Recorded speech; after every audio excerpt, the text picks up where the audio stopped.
시청자 여러분 안녕하십니까? 대한민국이 잘 보이는 곳으로 모셔다 드리는 신통방통 정치한배입니다. 먼저 오늘의 핵심 뉴스입니다. 공천을 둘러싸고 민주당의 내홍 심화되고 있습니다. 총선판을 흔들고 있습니다. 오늘로 예정된 의원총회 비명계 의원들을 중심으로 공천 불공정 시비를 놓고 아마도 한바탕 격론이 예상됩니다. 또 이 23개 지역구 경선 결과도 이르면 오늘 발표되는데 이렇게 되면 논란은 더 커질 것 같습니다. 송민선 기자입니다. 더불어민주당 공천 과정에서 탈락한 소속 의원들이 오늘 의원총회에 참석합니다. 비명계 의원들은 이 자리에서 이번 공천의 불공정성 문제를 공식 제기하겠다고 벼르고 있습니다. 지금 당내 지금 여러 상황에 대해서는 정말 좀 심각하게 바라보는 의원들이 굉장히 많아요. 내일 의총에서 저희들이 좀 그런 모아진 의견들을 좀 발표도 하고. 여러 의원들 이야기를 들었어요. 이제 입장 표명한 의원도 있고 또 입장 표명을 하겠다는 의원도 있어서. 이재명 대표는 이에 대해 공천 과정에 사감이나 친소 관계는 고려되지 않았다며 선을 그었습니다. 환골 탈퇴하는 과정에서 생기는 일종의 진통이라고 생각해 주시고. 민주당은 최근 전국 23개 지역구에서 치러진 1차 경선 지역 개표 결과도 오늘 공개할 예정입니다. 현역 의원과 원외 예비 후보가 대결을 펼친 곳은 서울 서대문을과 전북 익산갑 등 총 15곳인데 현역이 얼마나 탈락할지 주목됩니다. 경선 결과가 발표되면 탈락 후보를 중심으로 불복 또는 반박 움직임이 있을 수 있어 당분간 공천 파열음은 이어질 전망입니다. TV조선 송미선입니다. 네, 총선을 49일 앞두고 비명계 의원들이 조직적으로 반발할 움직임을 보이고 있습니다. 조선일보 오면 분석 기사입니다. 비명행사. 이 비명행사라는 게 원래 다른 뜻인데요. 요즘에 민주당의 이 상황을 밑에서 비명, 이재명계가 아니면 횡사라는 겁니다. 비문인 경우, 그러니까 친문인 경우에 특히 이런 상황이 많이 발생을 한다는 건데요. 어제 TV조선 단독으로 현역 하위 20% 의원 31명 가운데 무려 28명, 90%가 비명계 의원이라고 전해드렸죠. 이런 상황을 두고 지금 정치권에서는 친명 횡재, 비명 횡사라는 말까지 등장하고 있습니다. 지금부터 하나하나 분석해 드리겠습니다.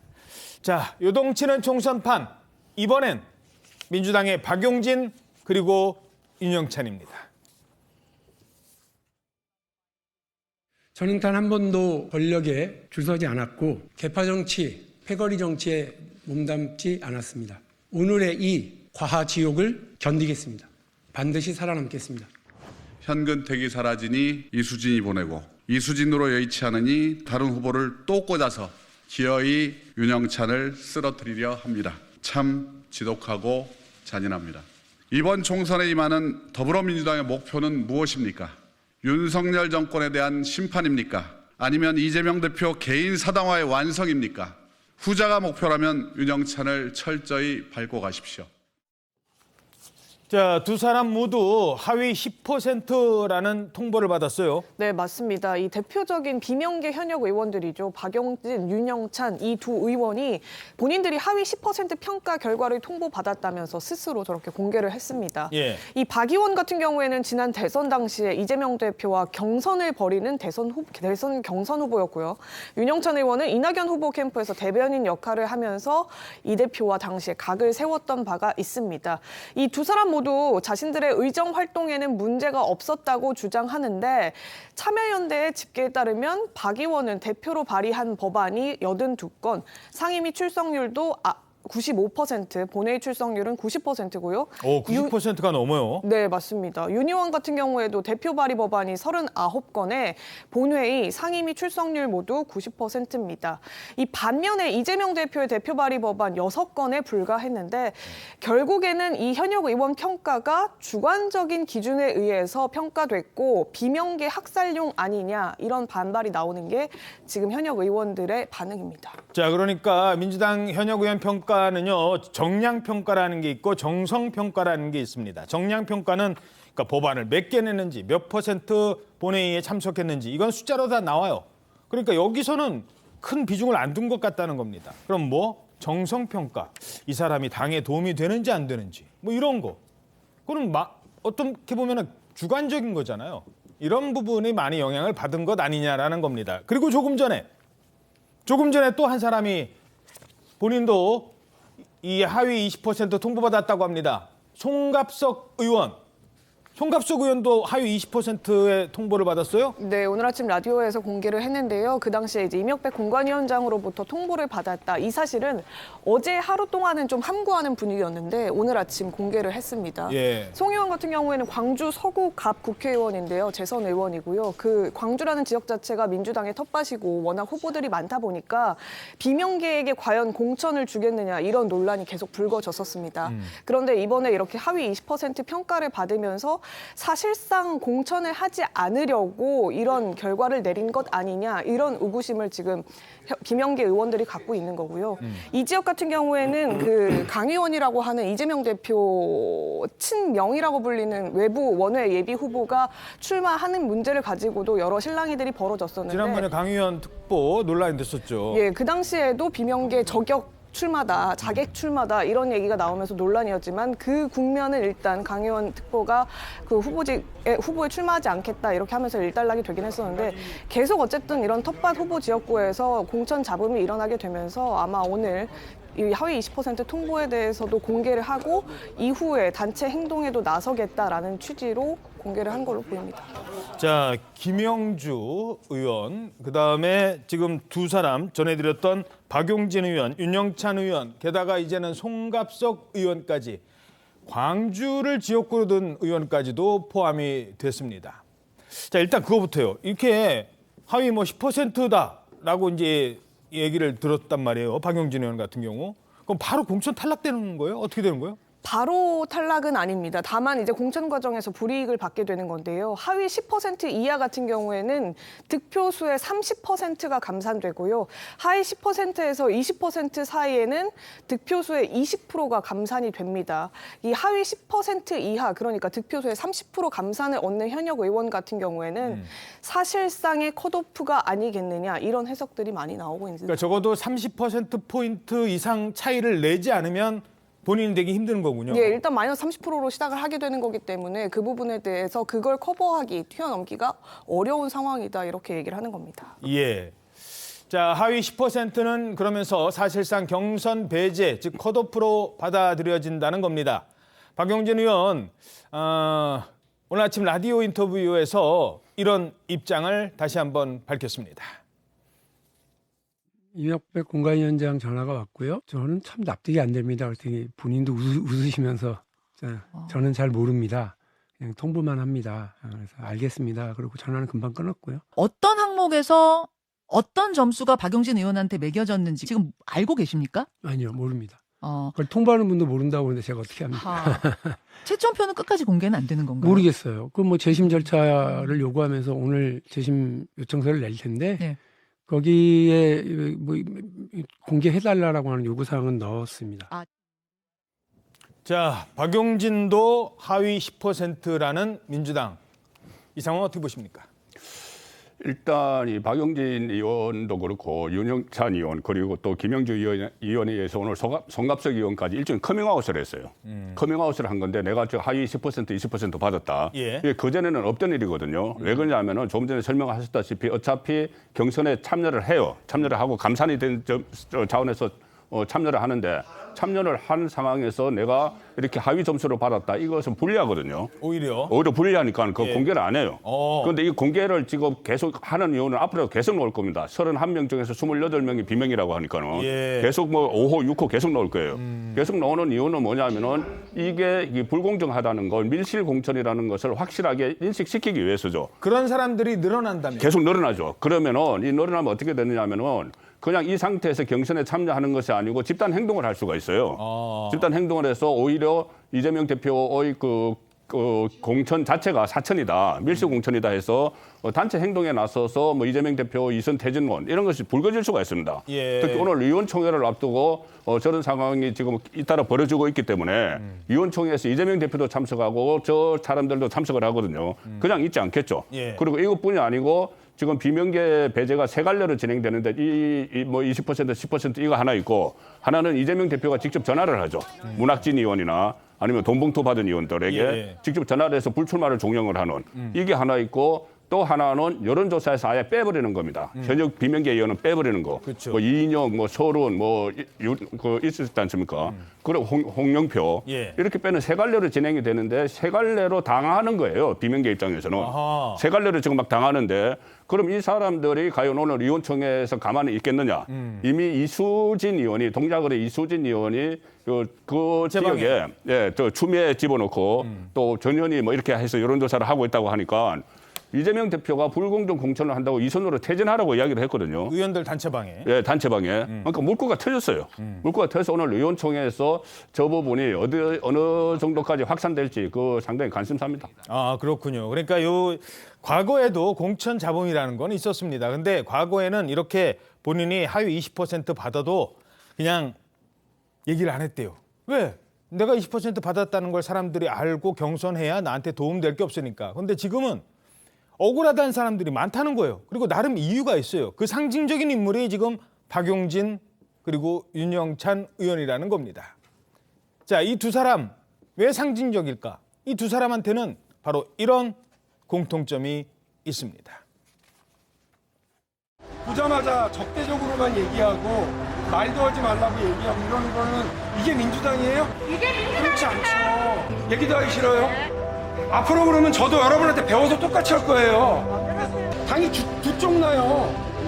두 쪽 나는 당이 어떻게 정권을 교체하고 어떻게 국민들과 민생을 구해요.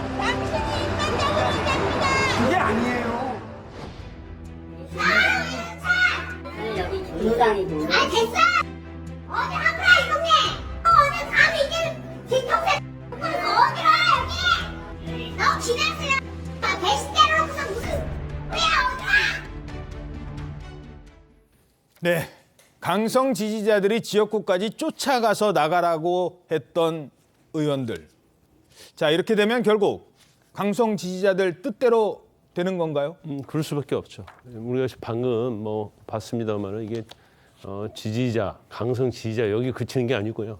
일종의 어떤 정치 훌리건 정도라고 볼 수 있을 것 같아요. 그래서 이재명 대표, 강성 지지자라고 하는 이제 개딸, 그리고 이제 찐명, 이게 어떻게 보면 이제 일심동체거든요. 같이 움직인다고 볼 수 있고, 일단 이번 내용을 쭉 보면 특히 이제 박용진 의원 같은 경우에는 전혀 아마 모든 국민들이 깜짝 놀랐을 거예요. 저도 어제 이제 깜짝 놀랐어요. 충격일 정도로 깜짝 놀랐는데, 아까 우리가 뭐 상임위 출석률이랄지 의정활동에서 봤잖아요. 그건 어떻게 보면 A급을 주어야 할 의원이단 말이에요. 하위 10%가 아니고 상위 10% 이상을 줘야 할 의원인데 이걸 뭔가 평가를 해서 하위 10% 끌어내렸다는 것은 일단 공천될 가능성에 싹수를 자르겠다는 거예요. 왜냐하면 만약 하위 10% 안 넣지 않으면 사실은 본 경선에서 공천을 받을 가능성이 확실히 크거든요. 그러면 일단 평가에서 한 30% 마이너스 할 수 있는 걸 딱 줘버리면 본선에서 적어도 권리당원이랄지 그다음에 뭐 일반 국민 여론에서 60% 이상을 받아야 돼요. 확실히 하면 65% 이상을 받아야지 그다음에 격차를 해서 공천받을 수 있는 거거든요. 예. 근데 그게 사실 뭐 마하트마 간디랄지 케네디 아니면 이게 사실은 어렵거든요. 예. 그러면 결과적으로 이건 컷오프하고 똑같아요. 아유 공천 못 가게 하는 거 똑같죠. 그렇기 때문에 결국 뭐 강성 지지층이 이제까지 해왔던 행동에 완전하게 이제 부합한다 이렇게 볼 수 있는 거죠. 예. 자, 그런데 최지훈 기자, 지금 강성 지지층 입장에서는 이것 갖고 안 된다. 지금 이런 요구도 나오고 있다고요? 예, 맞습니다. 이 박 의원이 하위 10%를 받은 것도 과하다. 하위 5%라도 할 말이 없는 거 아니냐. 자중하고 그냥 받아들여라. 이런 비판들이 지금 나오고 있는 겁니다. 어허. 이 또 다른 당원은 뭘 잘했다고 치욕적이라면서 당에 남느냐 이러면서 사실상 탈당을 종용하는 듯한 말도 했는데요. 그러나 또 한편에서는 박 의원을 싫어하지만 저런 식으로 그냥 팽시키는 것도 반대다. 설득을 하든 이유를 알려주든 당에서의 좀 설명이 필요한 것 같다라며 반대 의견을 내는 사람들도 있었습니다. 보통 이 정도 되면요. 지금 뭐 다른 의원들 그러지 않습니까? 탈당하겠다. 아니면 이재명 대표 당신이 나가라. 뭐 지금 이러고 있잖아요. 근데 박용진 의원은 어제도 과격한 표현은 좀 자제했습니다. 대신 이런 입장을 밝혔습니다. 그냥 웃지요. 친명 의원님들은 현역 하위 평가의 명단에 좀 포함이 안 된 걸로 알고 있는데 이 부분 좀 어떻게 생각하실까요? 소위 부다. 여러분들이 평가해 주시고요. 당대표 경선, 대통령 후보 경선 과정이 이렇게 평가받는 건가? 뭐 이런 생각도 들긴 합니다만 저는 뭐 굴하지 않겠습니다. 자, 바로 그러면 이 분석해보죠. 박용진 의원과 이재명 대표 두 사람은 대선 당시 그리고 당대표 경선 당시 대립각을 세우기도 했었습니다. 그때마다 이재명 대표 불편한 심기를 감추지 않았습니다. 셀프 공천이었고 또 다른 정치적 이중 플레이 아니었냐라고 하는 논란이 있습니다. 본인의 출마로 인해서 많은 분들이 낙선했습니다. 놀랍게도 본인이 어떤 해명을 하거나 그 결과에 대한 반성과 책임에 대해서 말씀을 안 하시네요. 대선 주자가 당대표가 되면 자기를 중심으로 정치가 굴러가지 않을까 그 우려, 그게 사당화에 대한 우려예요. 그렇지 않습니까? 아니 당대표가 무슨 그 자기 그 정치적 그 덩치 키우는 자리 그리고 대선 지지율 관리하는 그런 자리가 아니잖아요.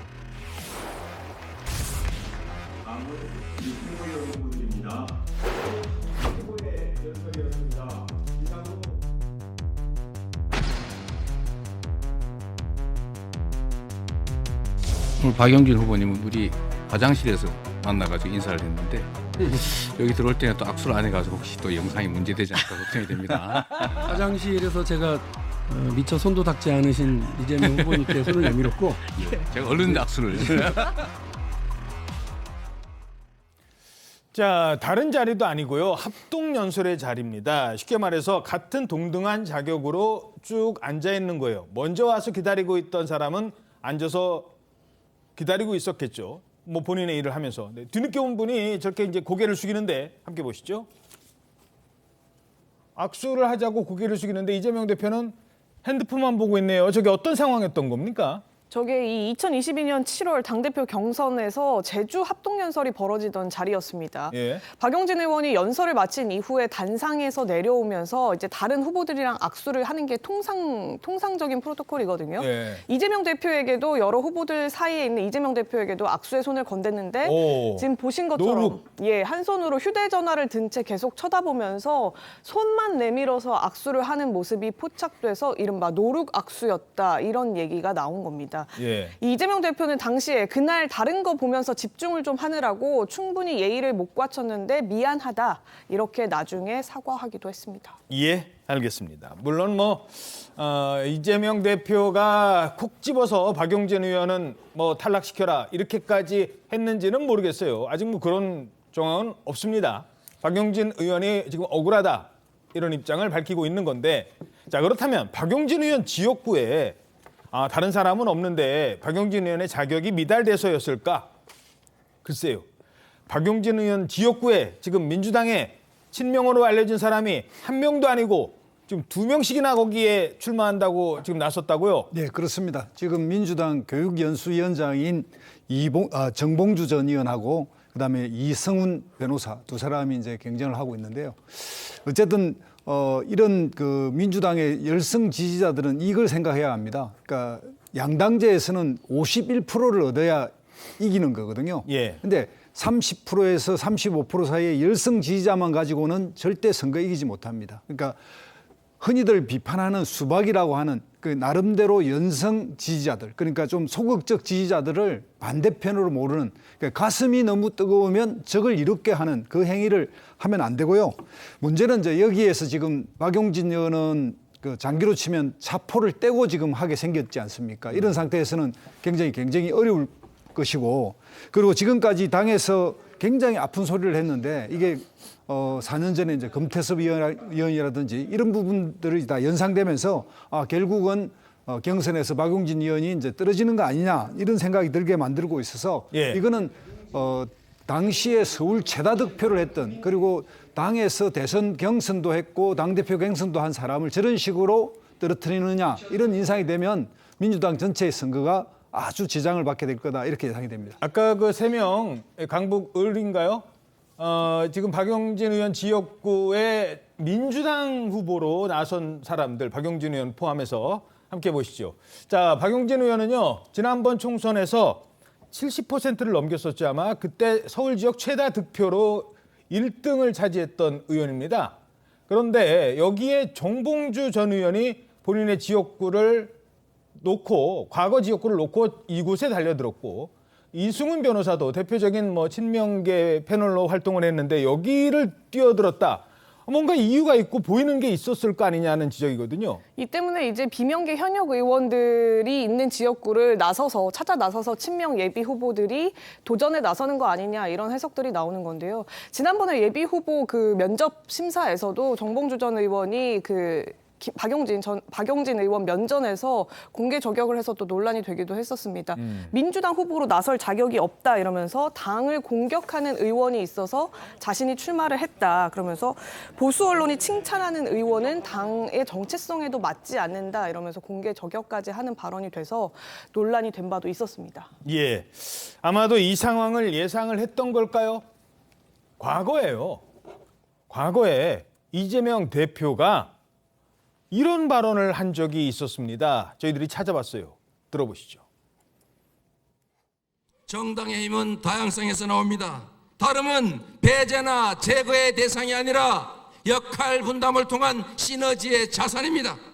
공정하고 합리적이고 민주적인 당 운영을 위해서 우리 박용진 후보도 공천 걱정하지 않는 그런 당 확실하게 만들겠습니다.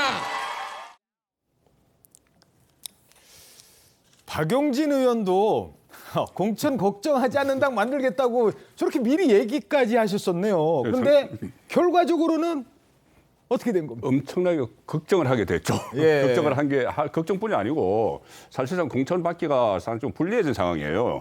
조금 전처럼 그 정봉주 그 이성훈 변호사 같이 넣으면은 3파전 하면 또 가능성도 있습니다.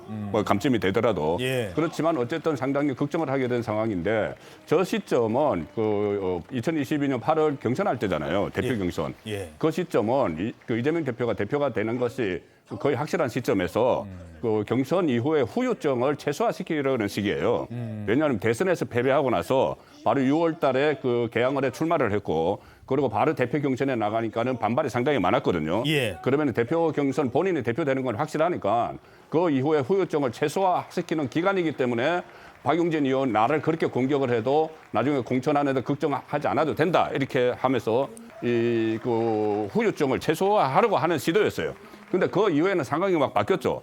바뀌었고 특히 이 박용진 의원 같은 그 경우가 있으면 안 된다고 판단을 했던 것이 아마 2차 체포동의안 들어갔을 때 본인이 부결시켜달라고 병상에서 호소를 했는데 그게 한 40명 정도가 이탈하면서 가결이 돼버렸잖아요. 그 시점을 전후해서 공천을 가지고 이 당을 친명당으로 만들어야 되겠다. 이런 그 결심을 확고하게 한 것 같아요. 예. 그래서 그것이 지금까지 오면서 박용진 의원뿐만 아니라 비명계가 전부 다 공천을 걱정하게 되는 그 상황이 된 거죠. 상징적으로 박용진 의원도 공천 걱정하지 않는 당을 만든다고 했습니다만 지금 국회 부의장까지 지냈던 김영주 의원은 탈당을 했고 박용진, 윤영찬 그리고 오늘 송갑석까지 강하게 반발하는 이 상황. 이재명 대표도 마냥 침묵할 수는 없을 것 같습니다. 그래서 기자들이 질문을 했겠죠. 그런데 쏟아지는 질문에 처음에는 몰랐대요. 이렇게 말했습니다. 하위 20% 명단이 지금 어제부터 좀 돌고 있는데 저는 명단이 어떤 내용인지를 전혀 모르는데요. 대표님이 좀 전화를 주셔서 언지를 주신 부분이 조금 있었잖아요. 전혀 그렇지 않습니다. 뭐 사당화 이야기를 하면서 좀 반발을 하고 있는데 이에 대해서 좀 당 입장이 공관위원장께서 통보하신 얘기를 하는 거 아닌가요? 저는 그런 통보한 일이 없습니다. 원래 혁신이라고 하는 것이 그 언어의 의미가 가지는 것처럼 정말 가죽을 벗기는 그런 고통을 의미하기도 합니다. 환골 탈퇴하는 과정에서 생기는 일종의 진통이라고 생각해 주시고, 당은 국민의힘과 다르게 이미 1년 전에 정해진 시스템 그리고 특별당규, 당헌에 따라서 공천은 공정하게 진행됩니다. 뭐 당연히 불평 불만이 있을 수밖에 없습니다만 어렵더라도 불가피한 과정이다 이렇게 이해해 주시기를 부탁드립니다. 연쇄 탈당 우려 이런 이야기도 있는데 그분들의 문제입니까? 세우실 방법이 있으실까요? 통합을 위한 보관이 필요하다는 말씀도 있는데요.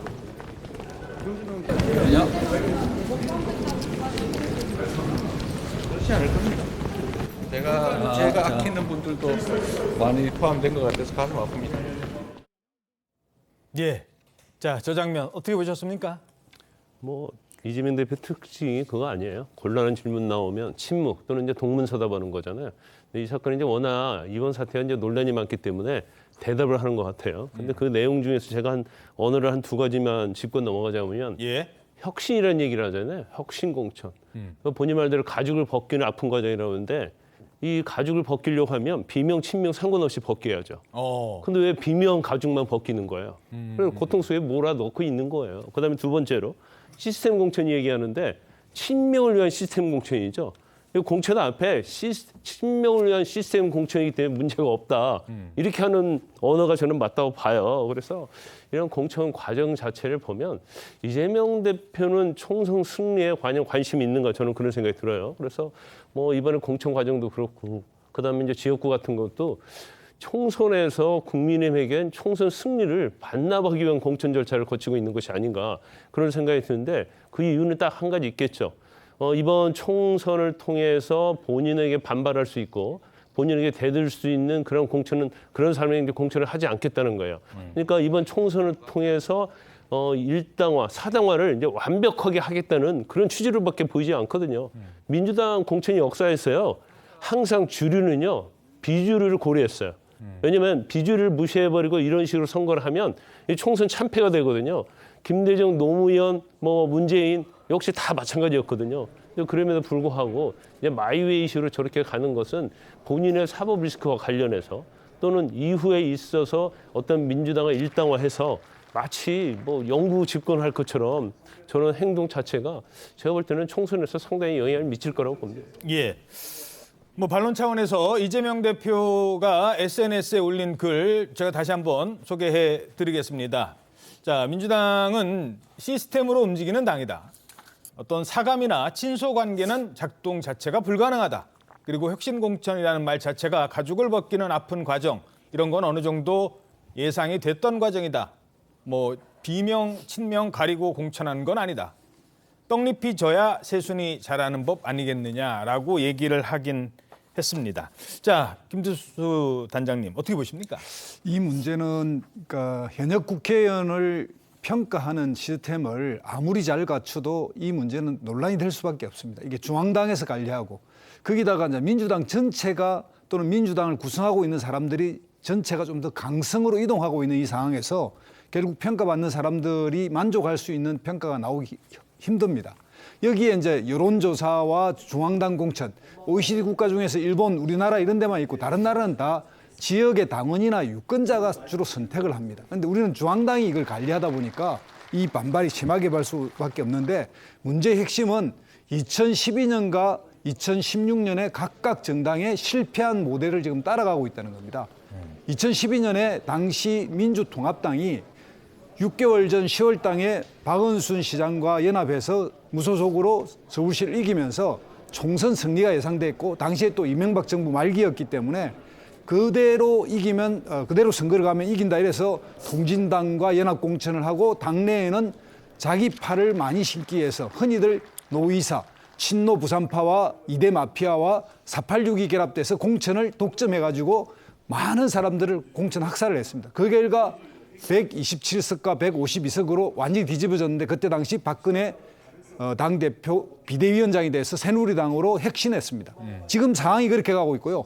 또 하나 실패한 사례가 2016년 당시 새누리당의 친박 공천이었습니다. 이번에 또다시 친명 공천이 되면서 어쩌면 2012년과 16년에 실패한 모델을 따라가는 역사가 한 번은 비극으로 한 번은 희극으로 반복된다는데 이 반복되는 역사를 민주당이 지금 하고 있는 거 아니냐 이런 생각이 듭니다.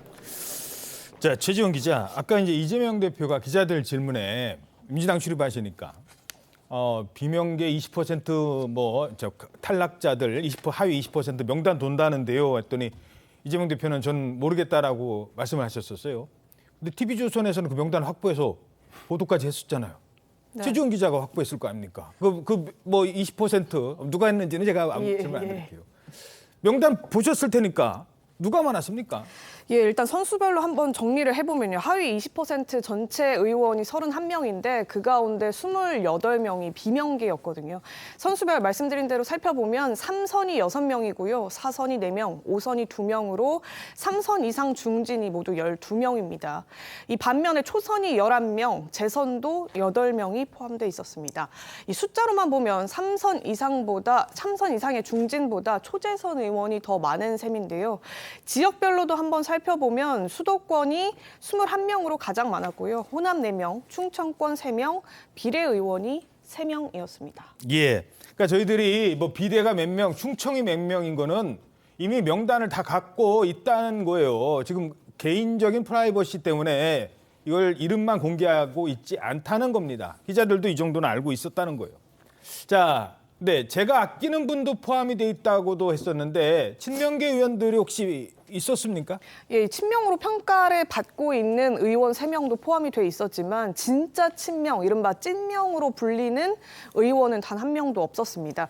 특히 하위 평가 대상에 포함된 현역 의원 5명은 이른바 찐명으로 꼽히는 원외 인사가 경선 경쟁자로 나선 지역구라서 이 부분 역시 갈등의 뇌관이 될 소지 현재로서는 커 보였습니다. 예. 자, 지난 총선 아까 말씀하셨으니까 옛날 총선을 보면 그렇게 질 것 같았던 이명박 정부의 말기, 박근혜 전 대통령, 박근혜 전 대표로 바꾸면서 당명 바꾸고 색깔 바꾸고 빨간색으로 바꾸고 그래서 한번 이긴 적이 있었고요. 그다음에 국민의힘 입장에서 보면 그다음에는 이길 것 같다는 총선에서는 막 도장 들고 나르샤 기억나십니까? 막 당대표가 뭐 본인은 도장 안 들고 갔다고 합니다만 부산으로 지역으로 막 당대표 도장 들고 나르샴 이런 얘기 있었잖아요. 그때는 졌어요. 이길 것 같다고 확신하는 순간 지는 겁니다. 자, 앞으로 이재명 대표의 이런 공천 계속 될 것인지 어떻게 전망하십니까? 지금까지 온 상황을 보면 멈출 수가 없을 것 같아요. 만약에 멈추게 되면은 그 한 명 정도를 예를 들어서 이의 신청을 해서 받아주면은 그게 사례가 돼서 계속 다른 사람들도 전부 다 불복을 하겠죠. 그 본인은 지금 상황에서는 멈출 수가 없는데 유일하게 멈추는 것은 반발이 너무 커졌을 때. 또 지금 비명들이 단체 행동을 한다거나 오늘 의원총회를 계기로 아니면은 뭐 집단적으로 좀 핵심 인물들이 탈당을 한다거나 이 상황과 또 하나는 지금 조금 전에 31명 중에서 나머지 3명도 찐명은 아니고 친명이라고 했잖아요. 예. 그 찐명이 아닌 친명들이 또 이탈을 하거나 아니면 친명들이 이재명 대표에게 이선 후퇴 요구를 한다든가 이런 상황에는 멈출 수가 있고 또 특히 하나 뭐냐면 조금 전에 말씀하셨다시피 그 박근혜 이명박 정부 때 박근혜 친박이 공천 학살을 당했잖아요. 예. 그때 공천 저도 학살 속고 국민도 속았습니다. 그렇죠. 그 상황이죠. 그때 나와서 그 서청원, 김무성 의원이 친박 연대, 친박 무소속 연대 해서 여당 표를 잠식을 해버렸어요. 그렇죠. 그렇게 되면은 지금 같은 상황에 만약에 비명 연대, 아니 친문 연대 이래서 단체 행동을 해서 따로 출마를 하는 상황까지 가면은 그걸 이재명 대표에게는 그것은 아주 치명상이 될 수 있죠. 그 경우가 아니면은 그것까지 가지 않는 경우에는 이재명 대표는 이 공천 방식은 멈추지 않을 것이다. 왜냐하면은 뚜렷한 목표를 가지고 시작을 했기 때문에 그 목표를 달성하기 위해서 그러니까 무개파 정당 목표를 달성하기 위해서는 멈추지 않는데 이것이 그대로 가다가는 총선 자체를 망칠 수 있다고 생각하면은 좀 바꿀 수는 있겠죠. 잠시만요. 뭐 개인적인 얘기가 될 수도 있는데 그때 그 얘기 하셨으니까 송국공 국장님도 정치부 출입하셨고 저도 그때 네, 정치부 네. 출입했었잖아요. 그때 친박연대 말씀하셨으니까 친박연대가 있었고 서청원 대표가 네. 이끄는 물론 뭐 비례대표 일본 갖고 뭐 문제가 있었습니다. 친박연대, 친박 무소속 연대 양쪽 다 나왔어요. 네. 이래서 되겠느냐 했는데 워낙 이게 그 민주당의 세가 약해서 그랬는지 박근혜 전 대통령의 그 어떤 인기가 높아서였는지 됐거든요. 예. 자, 민주당에서 이제 곧 얘기할 겁니다. 자, 이낙연 전 대표 지금 나와 있어요. 지금 이재명 대표와 대립각을 세우고 탈당을 하거나 당을 떠나는 사람들이 또 다른 당을 만들었을 때 그분들은 아마 그 생각을 할 네. 거예요. 우리도 친박연대처럼 친박 무소속 연대처럼 가면 우리도 이길 수 있다. 어차피 이 표는 국민의힘한테 안 간다. 네. 라고 생각해서 나오는 사람들이 있을까요? 이게 뭐냐면은 이 핵심적인 인물이 있어야 됩니다. 깃발을 드는 인물이. 직접 출마는 안 하더라도 가령 예를 들어서 그때 박근혜 전 대통령이 뭐라고 했냐면 살아서 돌아오라고 했어요. 나도 쏘고 국민도 쏘갔다. 그 이명박 대통령의 그 공천에 대해서 그 정권의 공천에 대해서 나도 쏘고 국민도 쏘갔으니 살아서 돌아오라는 메시지를 냈습니다. 그게 강력해서 친박연대, 친박무소속연대가 떨 수 있었던 거예요. 그리고 그때는 박근혜 전 대통령이 선거의 여왕 이렇게 불렸기 때문에 확실히 구심점이 있으니까 있었지만, 그게 효과를 발휘했는데 지금의 이재명은 근데 이재명 대표 쪽에서 이제 나가는 사람들은 이낙연 쪽으로는 좀 약해요. 아무래도 이낙연 신당 쪽으로 좀 약하고 뭐가 있냐면은 양산에 문재인 전 대통령이 있습니다. 그렇죠. 문재인 전 대통령이 가령 박근혜 전 대통령처럼 어떤 메시지를 내준다든가 그리고 지금 사실상 이 문재인 정부 청와대 출신이 19명의 국회의원이 있는데 최강욱 의원 상실하니까 18명 있는데 예. 그게 집단적으로 만약에 공천이 안 되고 하면은 문재인 전 대통령도 가만히 있을 수가 없겠죠. 그렇죠. 그래서 뭔가 메시지를 내게 되면은 뭔가 내면 다른 그 이낙연 신당에 가지 않더라도 본인들이 별도의 정치 결사체를 형성을 해서 총선에 집단적으로 출마할 가능성도 저는 충분히 있다고 보고 예. 그 경우에 문재인 전 대통령의 확실한 메시지가 있으면은 어느 정도 민주당의 의석수를 잠식을 할 수도 있다 그렇게 봅니다. 자, 그럼 이 대목에서 뭐 원래 이따가 질문 드리려고 했는데 어제 그 장면이 생각이 납니다. 문재인 전 대통령이 이제 움직일 수도 있다. 문재인 중심으로 움직인다. 친문들 중심으로 움직인다. 이건 가능성이 있다. 자, 문재인 전 대통령이 어제 그 SNS에 띵 하면 좋아요 뜨는 게 있대요. 근데 그것도 기록이 남는다네요. 저렇게 올렸습니다. 자, 최지원 기자, 이게 옆에서 이게 단순 실수거나 반려묘가 그랬을 수도 있어요라고 했는데 일단 문재인 전 대통령이 뭐에다가 좋아요를 누른 거예요? 이 SNS 어떤 글 하나에 좋아요를 누른 건데요. 그 글이 이준석 사당화, 이재명 사당화 이런 내용이 들어 있었던 글이었습니다. 이준석 사당화는 뭐 그렇다고 치고 예. 이재명 사당화도 좋아요를 누른 거예요? 맞습니다. 이 같은 글에 이제 저렇게 보시는 것처럼 해시태그로 이준석 신당, 그러니까 개혁 신당을 비판하는 글이었는데 전체적으로는 그러면서 이준석도 사당화하고 있고 이재명도 당을 사당화하고 있다 이런 취지의 비판 글이었는데 예. 이 글에다가 문재인 전 대통령 계정의 명의로 좋아요가 눌린 겁니다. 그러니까 사람들이 이거 문재인 대통령이 누른 거 아니야? 아니 계정이니까 이렇게 예. 질문을 했더니 그랬더니 이제 문 전 대통령 측에서는 단순 실수였다 이렇게 해명을 했는데요.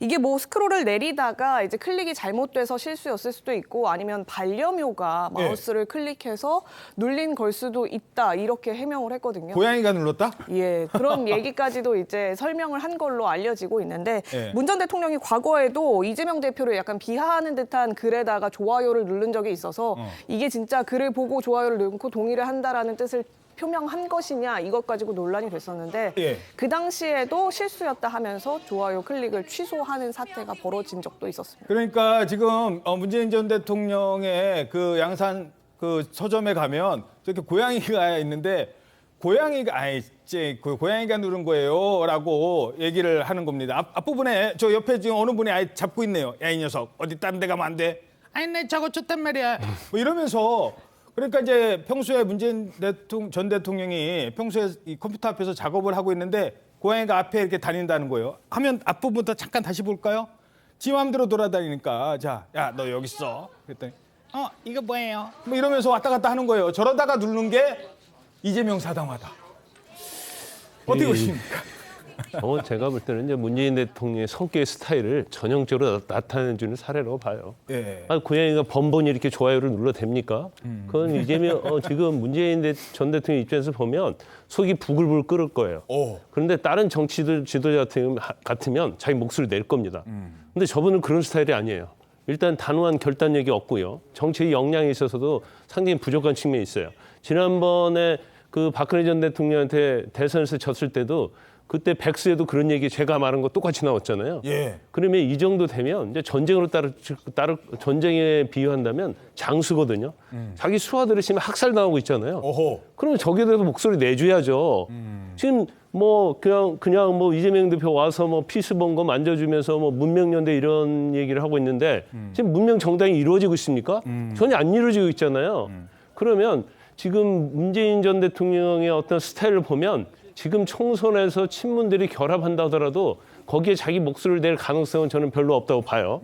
그렇지만 문재인 전 대통령을 지지하는 친문 세력들은 문재인 대통령이 어떤 생각하는 걸 알 거예요. 예. 이거 이제 저 개인적인 얘기입니다만은 이낙연 신당이 문재인 전 대통령의 마음을 얻었다 이렇게 누구도 보지 않아요. 그러면 결과적으로 비명들이 탈당을 한다 하더라도 새로운 미래가 갖고 총선을 치른 것은 승리할 가능성이 별로 없어요. 예. 그렇지만 전에 친박연대처럼 친문연대가 결성이 되고 이게 문재인 전 대통령의 뜻이 어느 정도 반영됐다고 하면서 이걸 새몰이를 하고 나가면 제가 볼 때는 누가 진짜 민주당인가는 싸움이 될 수 있거든요. 예. 그러면 저는 뭐 충분히 이재명 대표의 사당하고 해볼 만하는 그런 총선이 될 거다 이렇게 봅니다. 문재인 전 대통령이 나서야 된다. 자, 그러니까 뭐 좀 죄송한 표현입니다만 장군이 이제 장수들이 본인 휘하의 장수들이 쓰러진다는 겁니다. 임종석 장군이 쓰러져 가고 있습니다. 뭐 윤영찬 장군이 쓰러졌습니다. 지금 이런 보고가 들어온다는 겁니다. 전해철 장군이 곧 쓰러질 것 같답니다. 이러면 문재인 전 대통령이 움직여야 된다라는 건데 물론 문재인 전 대통령의 현재 입장이 이재명 사당화의 어떤 주장을 내세운 건 없습니다. 오히려 최근까지는 문명정당, 명문정당이라고 했죠. 이재명, 문재인의 명문정당을 만들자라고 같이 양산에서 악수하고 사진도 찍었습니다. 거기까지입니다. 그런데 장군들은 그 밑에 휘하의 장군들은 그렇지 않을 것 같답니다. 오늘 민주당 이런 조짐 보이고 있습니다. 공천 학살, 비명계 이제 집단 행동을 예고하고 나섰습니다. 더 이상 굴복하지 않겠다. 자, 최지원 기자, 오늘 의원총회 열리죠? 이때 비명계 의원들 벼르고 있다고요? 예, 맞습니다. 집단적으로 이제 공천 부분에 대해서 불공정성이 있다 이러면서 향후에 이 공천 방향에 대해서 투명성을 어떻게 제고할 수 있는지에 대해서 지도부가 좀 설명을 해달라 이런 취지로 그 의원총회에서 공론화를 하고 또 요청을 할 것으로 전해지고 있는데요. 어제죠. 어제 아침부터 사실은 그제 저녁부터 비명계 현역 의원들 특히나 이제 하위 20% 평가를 받은 것으로 알려지고 있는 현역 의원들이 모여서 이 부분에 대해서 논의를 계속 해왔었습니다. 예. 어떤 방향으로 공론화를 할까 이 부분을 논의를 했는데요. 그 모임에 참석했던 한 의원과 통화를 했었을 때는 이 의원 같은 경우에는 이재명 대표 그리고 당 지도부가 얘기하는 시스템 공천, 이해찬 전 대표가 만들었다고 하는 이 시스템 공천 지금 지켜지고 있다라고 어떻게 얘기를 할 수 있겠느냐. 지금 이 상황은 공천 파동에 가깝다 이런 얘기를 했거든요. 이 부분도 아마 의원총회에서 공개적으로 발언할 것으로 지금 전망이 되는데 다만 이제 오늘 의원총회 이재명 대표가 참석을 하느냐 여부가 관건인데요. 당연히 참석할 걸로 예정이 돼 있었고 그래서 현역 의원들도 이런 발언들을 준비하고 있는 걸로 지금 전해지고 있는데 이 대표가 참석할지 여부가 좀 불투명하다고 합니다. 이 대표가 불참하는 쪽으로 결론을 낼 수도 있다 이런 얘기도 지금 나오고 있는 상황입니다. 그렇군요. 오늘 의원총회 비명계는 벼르고 있는데 이재명 대표가 참석할지 안 할지 현재까지는 불투명합니다. 자, 어찌됐든 비명계 의원들 어떻게 나올까요? 좀 더 구체적으로 이제 뭐 움직일 때가 됐다고 생각하는데 움직인다면 언제 움직일까요? 일단 죄송합니다. 오늘 이 의원총회 고비인데 문제는 이제 앞에 말씀대로 이재명 대표가 의원총회가 한 번씩 결정적일 때 불참하는 경우가 있습니다. 한 2, 3개월 전에 연동형 선거제도에 대한 확정을 하자고 의원총회를 소집했는데 이재명 대표가 불참하거나 또는 중간에 발언 도중에 나가버리거나 이래서 확 김을 빼버리는 경우가 있는데 아까도 좀 계속 말씀하시지만 2008년 이제 친박연대 같은 경우에는 미래 권력이 예상되는 분들에게 붙는 거거든요. 그런데 지금은 문제는 미래 권력이라고 예상될 수 있는 분이 그나마 이제 이낙연 전 대표인데 굉장히 약하다는 것.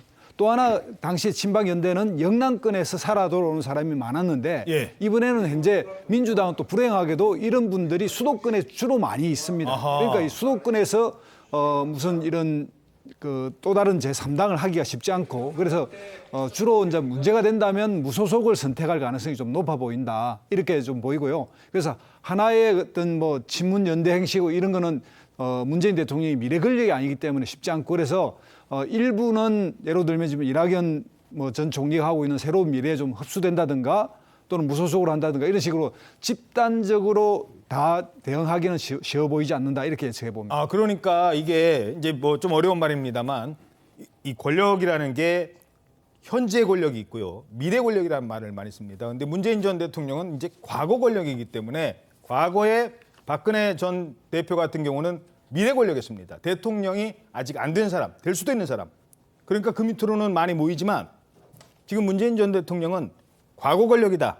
문재인 대통령 밑으로 모인다고 한들 그게 폭발력을 갖기는 어려울 것이다. 네, 그렇습니다. 그래서 지금 현재는 그래도 이제 이낙연 전 대표가 새로운 미래라고 하는 건물을 치고 있는데 이 건물이 그렇게 튼튼해 보이지 않고요.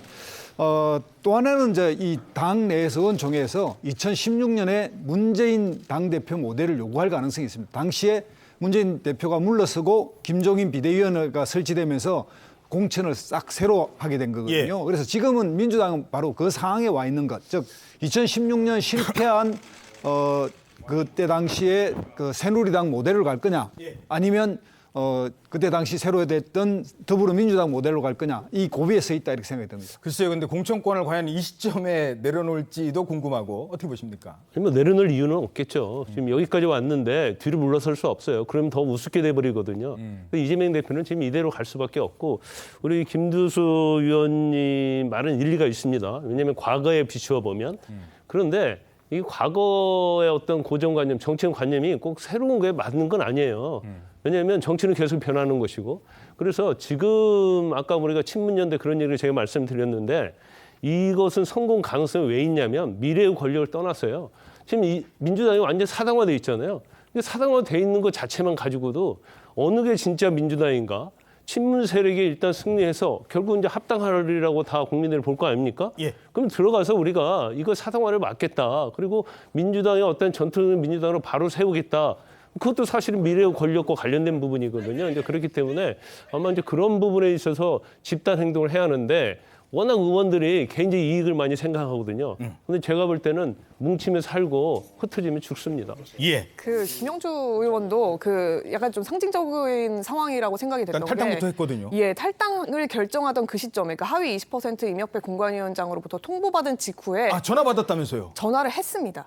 아, 문재인 전 네. 대통령한테? 김영주 의원이 전화를 한 걸로 저는 확인을 했거든요. 근데 문 전 대통령한테 지금 상황이 이렇다. 그러니까 나는 탈당을 하려고 한다라는 취지로 얘기를 한 것 같아요. 예. 그러니까 이제 문 전 대통령이 윤건영 의원한테 얘기를 해서 지금 김영주 의원 이런 상황인데 가서 좀 어떤 입장인지 좀 들어봐라 이런 얘기를 했다 하더라고요. 그래서 윤건영 의원이 직접 김영주 의원실 찾아가서 의원과 같이 설득도 하고 탈당하지 마시라 설득하고 문재인 청와대 출신 다른 윤영찬 의원이나 등등도 같이 가서 설득 작업을 했지만 결국에는 탈당을 감행했다.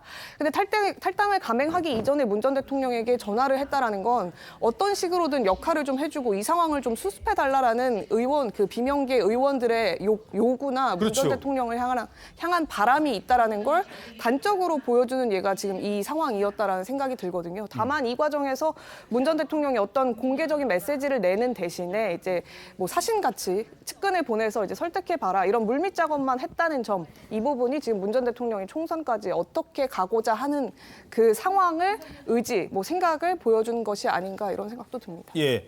하지만 아직까지는 문재인 전 대통령은 움직임이 없습니다. 고양이만 움직였죠. 자, 이런 비판에 국민의힘 한동훈 비대위원장이 가세를 합니다.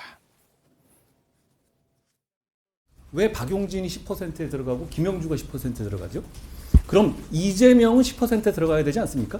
그분 단식하느라고 의정활동 제대로 못하지 않았나요? 재판 다니느라고 의정활동 제대로 못하지 않았나요? 자기 체포동의안 막아보느냐고 민생을 위한 의정활동 안 하지 않았나요? 1%에 들어갈 것 같은데요, 제가 보기에. 제가 자세히 보지는 않았지만 거기 혹시 이재명 대표의 이름이 있습니까? 있나요? 도대체 무슨 시스템이에요, 이게? 자, 하위 10%, 5% 안에 들어야 된다까지 뭐 이렇게 강한 주장을 하기도 한 겁니다. 자, 그러면서 예를 든 사람이 있습니다. 바로 민주당 공천 논란과 관련해서 비판의 목소리를 높였던 사람, 탈당한 그분, 김영주 의원. 한동훈 위원장은 김영주 의원에 대해서 다른 평가가 있었습니다. 이렇게 얘기합니다. 김영주 국회 부의장님은 대단히 합리적이고 상식적인 분인 것으로 저는 기억합니다. 제가 법무부 장관을 할 때 안민석 의원이 황당한 소리 할 때 국회 부의장으로서 사회를 보신 적이 있거든요. 그분이 민주당이시잖아요. 그런데 대단히 품격 있게 제지하시더라고요. 자, 대단히 합리적인 분이라고 얘기를 했어요. 김영주 의원이. 어떤 일이 있었길래. 이 장면 다시 한번 보시겠습니다. 내년 총선 출마하십니까? 제가 여러 번 말씀드렸는데요. 저 제 임무를 다 하겠습니다. 정치는 하실 거죠? 그런 문제를 대정부질에서 물을 거는 아닙니다. 뭐 의원님은 출마하십니까? 네, 저는 하죠. 잘 되길 바라겠습니다. 그런 답변 태도가 문제입니다. 참사는 국회에 지금 싸우러 온 것이죠. 사과하십시오. 사과를 받기 전에는 질의를 하지 않겠습니다. 그렇게 하십시오. 의장님께서 이 법무부 장관에게부터 주의를 주시길 바라겠습니다. 그리고 사과를 받아주시기를 바라겠습니다. 제가 처음에 법무부 장관 나오실 때부터 질의하는 거나 답변하시는 걸 지켜봤습니다. 근데 오늘 안민석 의원님께서 정치 출마부터 물으셨습니다. 적절한 질문은 아니었다고 생각을 하고요. 안민석 의원님께서 남아있는 시간 대정부 질의에 맞는 질문을 해주시고. 저 때가 이제 국회 부의장 시절인데 어떤 상황이었어요? 이 대정부 질의 상황이었는데요.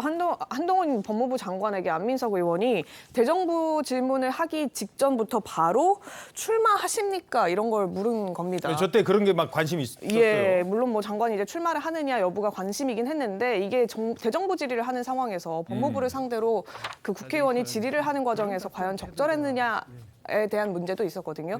그 부분에 대해서 한동훈 위원장이 이 자리가 적절하지 않은 것 같다. 그런 질문을 받기에는 이렇게 항의를 했음에도 불구하고 안 의원이 거듭 할 거죠 이런 식으로 물어서 결국에는 김영주 부의장이 제지를 했던 질문을 제대로 해달라 이런 취지로 제지를 했던 그런 상황이었습니다. 예. 자, 어찌됐든 지금 이제 국민의힘 얘기인데요. 국민의힘도 지금 공천 신청자들 뭐 서로 강남 가겠다고 했었잖아요. 근데 여기가 어느 정도 이제 재배치 작업이 속도를 낼 것 같습니다. 이른바 양지에 출마하겠다고 했지만 결국 출마 지역을 바꾼 후보가 그동안에는 이제 저 부산 쪽에 영남 쪽에 많았었잖아요. 근데 이번엔 서울에서도 나왔습니다. 어느 지역으로 나가실지 좀 결정은 하셨나요? 네, 당의 뭐 승리를 위해서 헌신하겠다고 얘기했습니다. 당과 소통하고 있습니다. 네. 자, 박진 전 장관인데, 이렇게 되면, 이제 수도권에서도 이제 3선 이상 재배치가 이루어지는 거예요. 어떤 의미가 있다고 보십니까? 그러니까 이 중진 재배치라는 것이 그 인유한 혁신위 때는 나오지 않았던 거예요. 그전에도 마찬가지고 인유한 혁신위 때는 중진들, 영남 중진들을 서울로 출마하거나 불출마하라고 이야기했지 않습니까? 예. 근데 한동훈 비대위 체제에 들어서 그러니까 서병수 부산시장을 했으니 부산의 다른 지역에 갔어도 경쟁력이 있다. 그리고 이 김태호 경남지사를 했으니 경남의 다른 지역에 가도 된다 해서 재배치하는 게 있거든요. 그 새로운 이 공천 방식인데 조혜진 의원도 마찬가지고 그게 이번에 또 박진 전 장관에게 적용이 된 거예요. 수도권에서 처음 적용이 된 건데. 예. 그때 박진 전 장관은 종로에서 3선을 했고 또 강남을에서 또 국회의원을 했어요. 그러니 상징적인 곳에서 한번 하다가 좀 그 편안한 데서 한번 했죠. 예. 그다음에 이번에 험지로 보내는 거예요. 험지 저 지역의 김용호 의원인데 예. 김용호 의원이 지금 재선을 했지 않습니까? 민주당. 그전에는 정도원 의원이 3선을 해서 서대문에서 그 3선을 했습니다. 그런데 그 전에 누가 있냐면은 저 김용호 의원의 선친이죠. 김상현 의원이 그렇죠. 거기서 6선 중에서 4선을 거기서 한 지역이에요. 맞아요. 그러니까 야당세가 굉장히 강하다고 봐야죠. 전두환 의원 때는 3번을 했지만 예. 그 지역에 다시 재배치했다는 것은 이것은 저는 공천의 새로운 모델이라고 봅니다. 그리고 이번에 지금 공천 아직도 남아 있으니 저런 사례가 또 나올 수도 있고 다음 총선 공천 때도 저런 사례가 상당히 이 하나의 모델로 정착을 할 수 있는 그런 시도라고 봅니다. 근데 또 서대문에 사시는 분들 입장에서는 뭐 약간 좀 실망감? 그러니까 왜 우리는 이렇게 되는 거야라고 생각하실 분도 있을 것 같아요. 근데 그게 이제 지방 같으면 그런 생각할 수 있는데요. 이제 서울이라는 것은 어떻게 보면 이제 한 지역구처럼 돼 있어요. 그래서 이제 지역색에 짓지 않고 서울 자체는 일반 이제 국회의원들과 다르게 이제 중앙 정치라는 그런 관념이 있죠. 그래서 뭐 종로랄지 그런 데는 뭐 누가 와도 이게 마치 뭐 뜨내기다 그런 비판은 받지 않고 단지 무게감이 얼마나 있어서 우리 지역구를 위해서 이제 일할 수 있느냐 이제 그걸 좀 판단을 하는 경향이 좀 있다고 볼 수 있고요. 일단 국민의힘의 어떤 뭐 이렇게 공천과 관련해서 예. 어떤 불협화음이 없는 이유는 여러 가지가 있는데 현재까지 그렇죠. 일단은 이제 민주당과 좀 다른 측면이 있죠. 일단 비선의 어떤 여론조사일지 이런 걸 근거로 해서 그만두라고 하지 않아요. 어허. 그다음에 두 번째는 출처불명의 여론조사가 없다. 그렇죠. 그다음에 험진대 재배치할 때요. 그냥 재배치가 아니고 어느 정도의 열심히 하면 당선을 할 수 있는 곳으로 재배치하는 거예요. 그러니까 경쟁력 있는 자원을 그냥 무조건 컷업하지 않는다는 거죠. 그래서 오히려 이 자원을 활용한다고 볼 수 있고 그다음에 이제 제일 중요한 것이 이런 거죠. 중진에게 그만둬라고 얘기를 하면서 그 자리에 윤신공천이랄지 한동훈 측근을 꽂아버리면 이건 엄청난 분란이 있고 난장판 될 거예요. 그런데 지금 그런 공천을 하고 있지 않잖아요. 그러니까 이게 대비가 되면서 자객 공천이 없다. 그렇죠. 순조롭게 지금 국민의힘 공천은 뭐 이루어지고 있다 이렇게 평가할 수 있는 거죠. 예, 물론 현재까지는 이라는 단서는 달아두기로 하겠습니다. 자, 다음은 여기는요. 제3지대 빅텐트 어제 정말 뉴스가 많았어요. 제대로 세워지기도 전에 그냥 무너졌습니다. 11일 만에, 불과 11일 만에. 누구는 이게 결혼도 아니고 약혼이라고 하더라고요. 이낙연, 이준석 대표는 따로 기자회견을 열고 이렇게 주장했습니다. 부실한 통합 결정이 부끄러운 결말을 낳았습니다. 합의가 부서지고 민주주의 정신이 훼손되면서 통합의 유지도 위협받게 됐습니다. 더구나 그들은 통합을 깨거나 저를 지우기로 일찍부터 기획했던 것으로 보입니다. 저희는 통합 합의 이전으로 돌아갈 수밖에 없게 됐습니다. 다시 새로운 미래로 돌아가겠습니다. 할 말이야 많지만 애초에 각자 주장과 해석이 엇갈리는 모습이 국민들이 보시기에는 눈살 찌푸려지는 일일 것입니다. 같은 방향을 향해 나아가지만 따로 노력하게 된 이낙연 대표님 및 새로운 미래 구성원들의 앞길에 좋은 일이 많기를 기대하겠습니다. 자, 동아일보 6면 분석 기사로 시작합니다. 함께 보시죠. 5개 세력이 합친 부실한 빅텐트, 공약부터 당직 인선까지 사사건건 충돌해 오더니 결국 자, 이런 생각하실 것 같습니다. 에이, 설마 이런 결말까지 될 거라고는 예상 못했는데 아니요, 내 원래 그럴 줄 알았어 라고 생각하는 분까지 자, 처음부터 다 생각이 있었던 건지 지금부터 분석을 해드리겠습니다. 자, 먼저 개혁신당에 계시니까 잠시만요. 일단 김두수 개혁신당 특보단장님은 어떻게 개혁신당에서 나오신 거예요? 아닙니다. 지금 현재 그대로 있습니다. 아, 그러시군요. 뭐 거기까지만 참고로 개인적인 건 따로 질문드리겠습니다. 그렇다면 그동안 대체 무슨 일이 있었던 겁니까?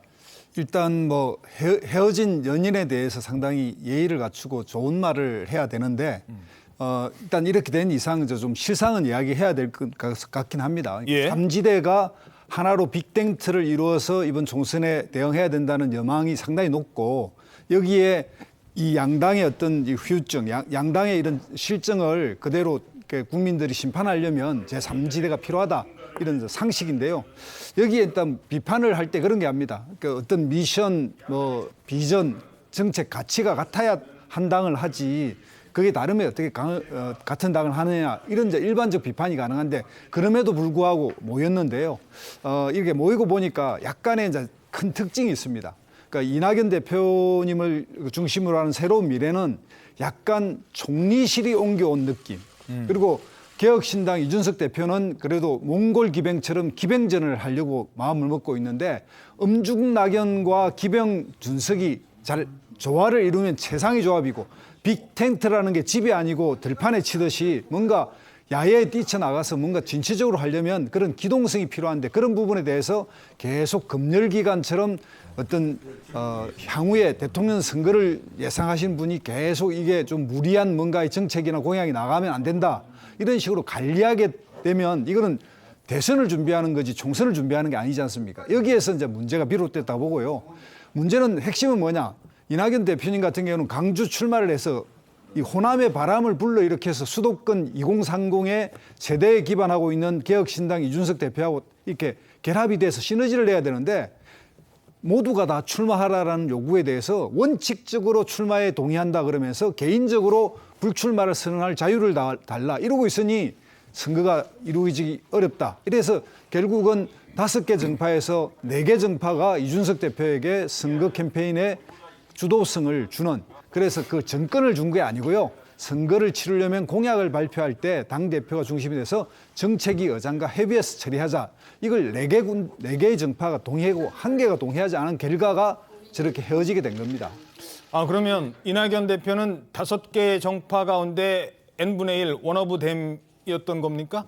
그렇지는 않고 이제 만약에 이제 공천이 되고 나면 선거대책위원회가 만들어지면 총괄 선대위원장이 되기로 했죠. 그러니까 선거대책위원회가 뜨기 전까지 이준석 대표가 좀 더 기동성 있게 이걸 해보자라고 하는 글쎄 다른 정파들이 다 동의한 거죠. 그래서 이제 이게 1+1이 모여선 게 아니라 이준석 대표를 중심으로 해서 이 당을 끌어가야 제3지대가 성공할 수 있다라고 하는 것이 다른 4개 정파의 동의가 아닌가 이렇게 해석합니다. 예.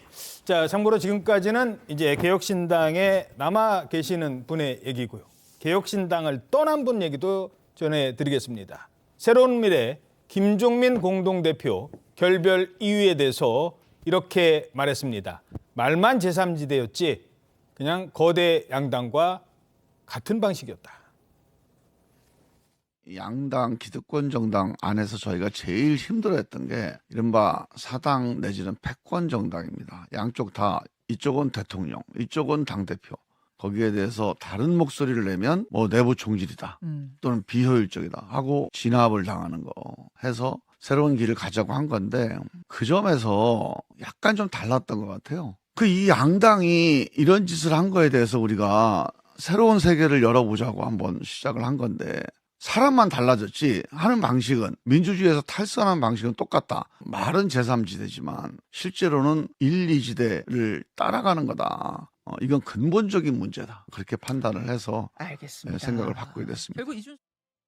자, 결국 여기까지 왔습니다. 이 과정 어떻게 보셨습니까? 양쪽의 입장이 다르고 주장이 다르고 이낙연 대표 입장에서는 처음부터 나를 밀어내기 기획을 했다는 입장이거든요. 그래서 그런 디테일한 문제는 양쪽이 다 책임이 있는 것이고 저는 이 근본적인 문제를 보면은 이준석 대표도 이낙연 대표도 이런 이야기를 했어요. 이거 DJP 연합도 하는데 우리가 왜 결합을 못하느냐 이렇게 했는데 지금까지 이종 결합 정치권에서 크게 3번 있었습니다. 3당 통합이 있었죠. YS, DJ, JP. 그다음에 DJP 있었죠. 그다음에 노무현, 정몽준 후보 단일화가 있었어요. 나중에 파괴됐지만은. 그런데 그 3개의 이종 결합은 전부 다 정권을 목표로 한 거예요. 정권 쟁취를 목표로 한 겁니다. 그래서 다 성공을 했어요. 3번 다 성공한 거죠. 이종 결합이 다 성공을 했어요. 예. 그런데 지금 이낙연, 이준석의 이종 결합은 그러면 거대한 것이 아니고 결국은 나중에 보면은 이삭죽기 총선에서 각 당에서 나오는 사람들이 이삭죽기를 해서 그것을 가지고 정당 보조금을 또 받는 문제. 그리고 그 안에서 또 주도권 다툼이 일어나고 그러니 이거 처음부터 저는 명분이 상당히 없었고 그러다 보니 명분이 없는 상태에서 서로 입장이 다르다 보니까 실리까지도 서로 이 가치가서는 실리를 취할 수 없다고 해서 그냥 헤어진 것이지 이게 무슨 뭐 큰 정치적인 의미를 두고 저는 그렇게까지도 보지 않습니다. 이 상황에 대해서는. 예. 당이 쪼개지는 것만큼 관심을 모으는 게 사실 돈 문제도 있었잖아요. 보조금 6억 6천만 원. 근데 이걸 받는 과정에서 좀 석연치 않은 게 있었어요. 맞습니다. 그 현역 의원 꺼주기 때문이었는데요. 그 당시에 15일까지가 그 마감 기간이었는데 그 직전에 현역 의원 민주당 양경숙, 그러니까 민주당에서 제명을 당해서 무소속으로 있는 비례의원이죠. 양경숙 의원이 갑자기 합류를 하게 되면서 가까스로 6억 원의 보조금을 받는 그런 상황도 벌어지긴 했는데 이 과정에서 이제 양경숙 의원을 그러면 제명을 시켜주면 탈당이 아닌 제명의 경우에는 비례대표직을 계속 유지를 할 수가 있습니다. 자발적으로 당을 나오게 되면 비례대표직도 의원직도 상실하게 되는데 아니 그러면 비례대표인데 소속은 없는 비례대표예요? 무소속 비례대표가 되는 거죠. 예. 그걸 해주겠다 이렇게 얘기를 했는데 본인이 고사했다 이런 내용까지 전해지고 있습니다. 자, 결국 이제 돈인데 돈 문제 6억 6천만 원 이거 어떻게 되는 거예요? 그러면 앞으로? 일단 이 합당하는 선언 과정에서 이제 정치 공학적으로 너무 하다 보니까 기호 3번 받기 위해서 한 것이 아니냐, 또 6억 받기 위해서 한 것이 아니냐 이런 얘기가 엄청 많았지 않습니까? 근데 결과적으로 또 그렇게 됐어요. 그러면 이 6억 6천만 원 이걸 어떻게 할 거냐? 이준석 대표는 그런 얘기하고 있잖아요. 이거 자체를 선관위에 반납하겠다. 선거 보조금은 반납할 수 없어요. 아 그냥 갖다 준다고 받는 게 그렇죠. 아니군요. 그건 불가능하고요. 그다음에 이걸 기부하겠다고 얘기하는데 선거 보조금은 기부하지 못하도록 돼 있습니다. 오호. 정당 운영 자금이랄지 선거에 쓰도록 돼 있어요. 좋은 곳에 쓰겠다 이거 안 되는 거군요. 그렇죠. 근데 이런 규정도 몰랐을까요? 그럼 그거 반납하겠다고 했다가 안 된다고 하니까 기부한다고 했다가 근데 또 뭐 무슨 얘기 나오냐면 동결하겠다. 그냥 가지고 있겠다. 그럼 6억 6천만 원이 언제까지 갖고 있는 거예요? 제가 볼 때는 이번 선거 끝나고 나면 또 합당할 겁니다. 그럼 그 돈이 합당은 정당에 들어가요. 그럼 얼마나 쓸 수 있거든요? 이것은 선거 보조금 자금 세탁이나 똑같은 거예요. 이거 자체는. 결과적으로 꼼수에 의해서 이렇게 됐는데 이거 해가지고 비판을 많이 받다 보니까 마치 이 자금을 동결해서 뭐 할 수 있는 방법이 없거든요. 예. 결과적으로 이 돈이 어떻게 쓰여질 거라는 것을 본인들은 알고 있으면서 뭔가 눈 가리고 아웅한 식으로 국민들한테 그런 식으로 호도를 하고 있는 거예요. 알겠습니다. 자, 오늘은 뭐 조금 얘기가 길어졌습니다만 앞으로 당이 어떻게 될지 짧게 요거 하나만요. 자, 이제 뭐 호칭 빼고 이낙연은 떠났어요. 그럼 이낙연 떠난 자리에 누가 온대요? 김종인 전 비대위원장 오는 것 아니냐? 이준석 대표랑 친한. 이준석 대표가 그 이름도 얘기를 했다고만 기자들이 알려주고 있어요. 많이들 궁금해합니다. 자, 김종인 위원장 이낙연 떠난 자리에 오는 겁니까? 올 가능성이 아주 높아졌다고 봅니다. 다만 이 문제는 이낙연 대표가 계실 때조차도 거기서 먼저 제안했고 거기서 추진했던 일입니다. 그래서 이낙연 대표가 떠났기 때문에 들어온 게 아니라 그 전부터 쭉 추진됐던 이야기다 이렇게 알고 계시면 됩니다. 이 대표가 반대했다는 거 맞나요? 아니 처음에는 이제 다른 분을 제시하려고 했는데 그 오히려 이낙연 대표 측에서 김종인 대표님을 모시자고 했죠. 그래서 이제 각각이 접촉을 했고 이미 한 3일 전에 이렇게 서로 말씀을 나눈 걸로 알고 있습니다. 예, 알겠습니다. 다음 소식입니다. 자, 전공의들이 병원을 떠난 지 벌써 이틀째입니다. 수술할 병원을 찾지 못해서 지금 발만 동동 구르고 있고 1년 전에 잡혔던 수술이 갑자기 취소됐대요. 이거 요즘 어르신들 아프면 큰일 나겠어요. 의사들 때문에, 의사 선생님들 때문에. 전정원 기자입니다. 서울의 한 대형 병원 응급실 앞 병상포화로 진료가 불가하다는 입간판이 놓였습니다. 환자와 보호자들은 찬바람을 맞으며 문이 열리길 기다립니다. 경남에서 온 70대 직장암 환자 가족은 속이 탑니다. 집에서 갑자기 막 이렇게 피가 나오고 막 이래가지고 다른 병원에 막 밤에 다니도 받아주는 데도 없고. 목포에서 온 70대 심장병 환자는 결국 발길을 돌립니다. 여기서 지금 못 들어갈게요. 저렇게 쓰러져 본 사람도 저렇게 못 들어가게 하면 그걸 뭐예요? 암 수술은 미뤄지고 그래서 2달 이후로 미루자고 해갖고 좀 미루고 이제 가야 할 것 같아요. 다른 병원에서 퇴짜를 맞고 서울 시내를 전전하기도 합니다. 하루라도 정말 빨리 수술을 받아서 목숨을 연장하는 게 중요하기 때문에 의사가 없는 병원이 말이 되냐며 분통도 터뜨립니다. 악성이어서 계속 악성이어서 온몸에 다 퍼지면 지네들 뭐 파업 끝나면 그 사람 환자를 살려줄 것도 아니고 우리 의사들이 잘못했지. 갖고 환자들 갖고 저기 뭐 장난치는 것도 아니고 그렇잖아. 진료 차질에 대한 불만과 우려는 대형 병원 바깥에서도 터져 나왔습니다. 대한의사협회의 한 시민이 나타나 전공의 파업에 강하게 항의한 겁니다. 우리 동생들을 죽지 말라는 이 조사한다는 것을 앞장서야 있어요. 전공의 6,400여 명 공백에도 진료에 큰 공백이 생기면서 환자들 사이 의사 수를 늘려야 한다는 목소리도 이어졌습니다. TV조선 전정원입니다. 네, 물론 의사들이 그냥 집단 행동을 하는 건 아니고 정부의 2,000명 증원에 반발하는 집단 행동이라는 것까지는 말씀드리겠습니다. 하지만 지금 병원이요? 가는 게 힘들다고요? 아니요. 있는 분들도 이렇습니다. 병원에 지금 입원하고 있는데 사진 한 장 보시죠. 자, 저분이 지금 휠체어를 탔어요. 아직 불편한 몸입니다. 그런데 진가방이 보여요. 저게 지금 어떤 상황입니까? 저 모습이 20일에 대전의 한 종합병원에서 환자가 강제 퇴원을 통보받고 병원을 나서는 모습이라고 합니다. 강제 퇴원? 그렇습니다. 근데 진가방이 굉장히 큰 게 2개나 있잖아요. 저렇게 짐이 많은 걸로 봐서는 아마 상당 기간 동안 입원한 중환자가 아니었겠는가 그런 추정이 나오고 있는데 저 환자 말고도 지금 인터넷에 수술이 취소됐다, 뭐 연기됐다, 그 퇴원 권유를 받았다 이런 글들이 속출하고 있고 예를 들어서 한 뇌종양 환자라는 누리꾼의 경우에는 3월 중순으로 예정됐던 수술이 4월 말로 연기됐다라고 하고 있고 또 갑상선 암 환자라는 한 네티즌은 다음 주가 수술이라서 시간을 비워놨었는데 취소된 수술이 기약 없이 미뤄지고 있다라고 얘기하고 있습니다. 또 다른 네티즌의 경우에는 시어머니가 1년을 기다려서 겨우 무릎 수술 날짜를 잡았는데 수술을 코앞에 두고 어제 퇴원을 당했다라고 하고 있고 또 다른 누리꾼은 생후 한 달 된 조카가 수술할 병원을 찾지 못하고 있다. 아이고. 뉴스에서만 응급실 뺑뺑이와 소아과 문제를 봤었는데 이렇게 직접 당하고 나니까 피가 거꾸로 솟는 느낌이다. 이렇게 토로하고 나섰습니다. 자, 더 기가 막힌 상황이 있습니다. 이렇게 막 있는데 갑자기 의사나 간호사 선생님들이 오는 거예요.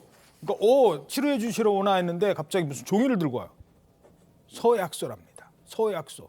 뭐라고 써 있는 서약서입니까? 그렇습니다. 지금 의료 공백 현실화되면서요. 지금 원래 치료하고 있던 환자들의 수술 스케줄도 미뤄지고 있는 마당이기 때문에요. 새로 환자를 받는다는 것 자체가 굉장히 부담스러운 상황이잖아요. 예. 이 대형 병원에서 이제 중소형급 병원들로도 그 파장이 이어가고 있는 그런 모양새인데요. 새로 환자를 받으면서요.